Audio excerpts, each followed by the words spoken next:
Olá, hoje nós estaremos mais uma vez aprendendo um pouco com a lição da escola dominical e hoje nós vamos falar um pouco da natureza, da tarefa de cuidarmos, da natureza.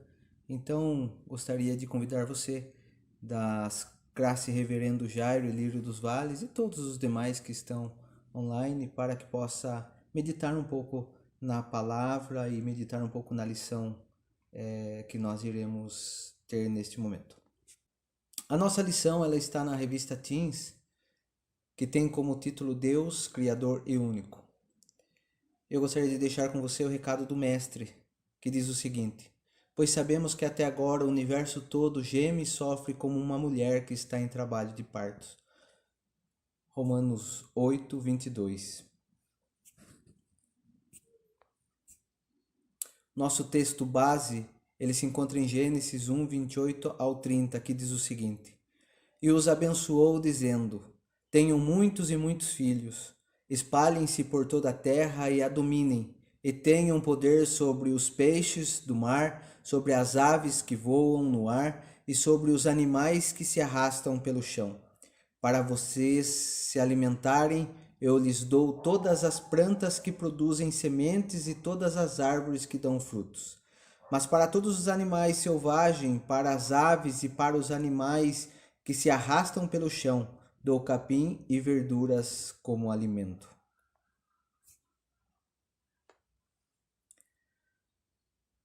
Amados, quando Deus criou o ser humano e o colocou no jardim do Éden, seu primeiro lar, não o fez para apenas gozar das coisas boas ou apenas ficar de folga, aproveitando, como dizemos numa linguagem mais popular.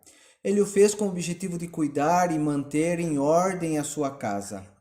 A primeira missão do ser humano foi assumir o comando da natureza com a responsabilidade por todos os seres vivos. Isso nós podemos confirmar no texto que nós acabamos de ler, em Gênesis 1, 28. O meio de sobrevivência, então, da humanidade seria a própria natureza, como a palavra nos relata, com suas folhas, raízes e sementes, suficientes para a sobrevivência saudável do ser humano. Nada de carnes, de matança, de sangue. Antes da queda, não havia necessidade de matar para comer ou para se defender. Toda a natureza, inclusive o ser humano, vivia em perfeita harmonia.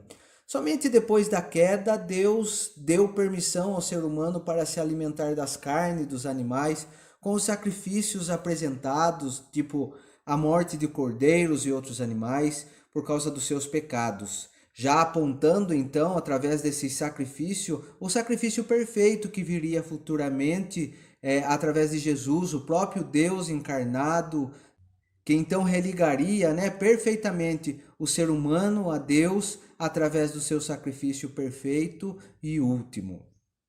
Com a queda, cuidar da natureza ficou mais difícil. Agora a natureza, amaldiçoada por causa do ser humano, produz espinhos, matos e pragas, dificultando que o ser humano consiga o alimento diário. Plantar, regar e colher, com sofrimento e suor, para que o seu corpo sobreviva até o dia em que volte ao pó. Foi esta a missão deixada por Deus depois do pecado da humanidade. Mas mesmo com essas dificuldades, a natureza ainda traz alegria ao ser humano. Flores, perfumes, cores e sabores trazem refrigério em cultivar e cuidar dela, mostrando ao ser humano que o seu Criador continua cuidando e amando as suas criaturas. E mesmo com a feiura do pecado, ele renova a beleza da natureza todos os dias. A verdade é que nós somos frutos da natureza, não conseguimos viver sem ela. Apesar de sabermos disso, nós seres humanos estamos destruindo dia a dia a nossa casa. Catástrofes produzidas pelo aquecimento global, secas, enchentes, são algumas demonstrações que a natureza está gemendo por sua redenção, como nós lemos em Romanos 8, 22. Refletir sobre isso deve provocar em nós, cristãos, um compromisso de gerar pequenas mudanças diárias para continuar presenciando a beleza da natureza, deixando essa herança aos nossos e nossos netos. Nos planos de Deus, tudo deveria ser simples. O ser humano e natureza, então, conviveriam de maneira harmoniosa. Deus nos chamou para participar do seu trabalho. É nossa a tarefa de cultivar e cuidar da natureza, como podemos observar e constatar lá em Gênesis 2,15. Quando a Bíblia diz que Deus concedeu ao ser humano domínio sobre toda a terra, significa que esperava dele uma administração responsável e equilibrada dos recursos naturais, e não licença para usá-la de modo egoísta. Mas o que a humanidade tem feito? Destrói violentamente o meio ambiente, comprometendo o equilíbrio natural do planeta e de sua própria vida. Os cientistas têm alertado para o fato de que vivemos além dos recursos que temos, consumindo sem controle, esgotando, poluindo e acabando os recursos naturais necessários à própria sobrevivência. A Terra é a nossa casa e ela está muito mal. Erosão, morte dos rios e das matas, superaquecimento, diminuição da camada de ozônio, extinção de plantas e animais, surgimentos de pragas e pestes, problemas de saúde são resultado dessa forma irresponsável de viver. Dependemos da natureza, nós e nossos descendentes. Ela revela a glória de Deus, mas está gemendo nesse momento e suportando angústias por causa dos seres humanos e seu estilo ganancioso de viver. Mas o grande problema é que, na maioria das vezes, parece que esse papo não é um papo para mim, não é um papo para você, não é um papo para nós, né? Parece que é sempre o outro. É sempre dessa forma que nós vemos. A obrigação de cuidar parece não ser nossa. Pensando nisso, eu gostaria de convidar você para que nós pudéssemos fazer algumas reflexões. Primeira, você joga lixo em qualquer lugar? Jogado no meio da rua, por exemplo, o lixo orgânico, que são os restos de comida, apodrece e atrai ratos, moscas e baratas que transmitem doenças. O inorgânico, objeto que não apodrecem, pode ser arrastado nas enxurradas, entupir bueiros e bocas de lobo, causar inundações ou servir de ninho para proliferação de formas nocivas de vida. O segundo ponto é: você pratica a separação dos lixos e a reciclagem? Separando o lixo orgânico do inorgânico, você terá o lixo limpo, muitas vezes reutilizado na fabricação de novos produtos. Além da limpeza do meio ambiente, reduz o impacto da extração de alumínio, por exemplo, no caso das latinhas de refrigerantes e suco, da derrubada de árvores, no caso de papel e etc. O terceiro ponto que eu gostaria também de refletir é se você compra tudo que vê e usa as coisas como se fossem produtos descartáveis.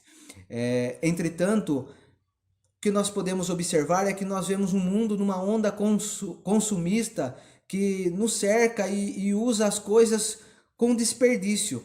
Você colabora para a exploração desenfreada da natureza e a destruição mais rápida dos recursos que ela oferece?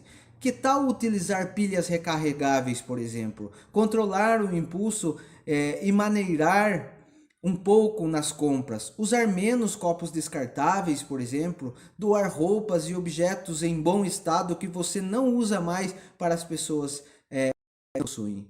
Ou seja, através desses 3 pontos nós vemos atitudes pequenas, parecem ser tão pequenas, mas com certeza pode causar um efeito grandioso para que cada um de nós possamos ter um planeta cada vez melhor, ou menos destrutivo da forma como hoje nós vemos, com pragas, com secas, com tantas destruições que assolam o nosso planeta.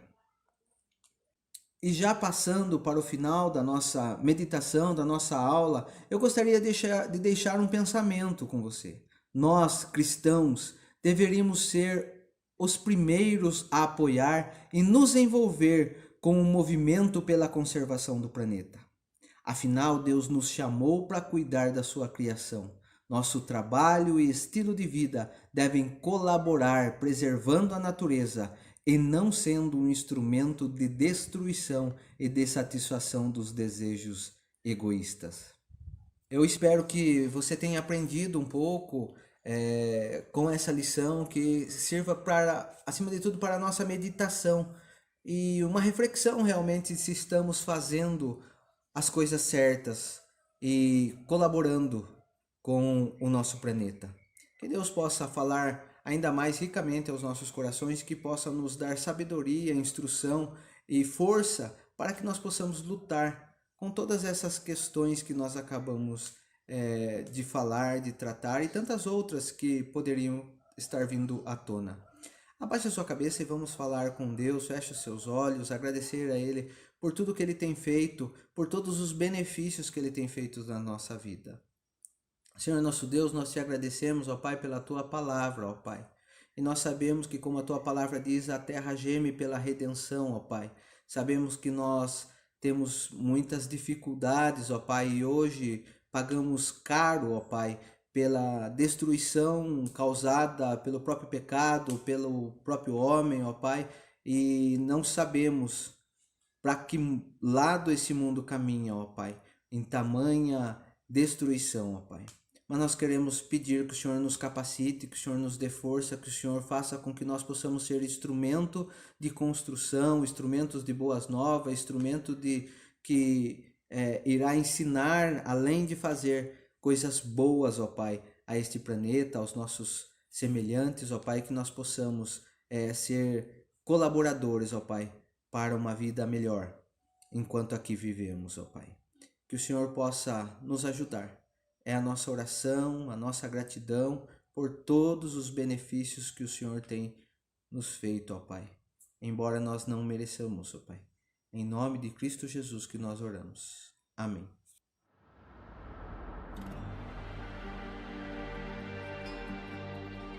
Quando tudo era escuridão e nada existia, o Senhor já estava ali. Quando olho para o céu e vejo amanhecer, e no fim de mais um dia vem o entardecer. Quando ouço um pássaro cantar, quando olho para as flores ou para a imensidão do mar, toda a natureza se declara a ti. O Senhor diz: se haja luz, então vi na luz que brilha em mim, vi na luz que abriu meu entender.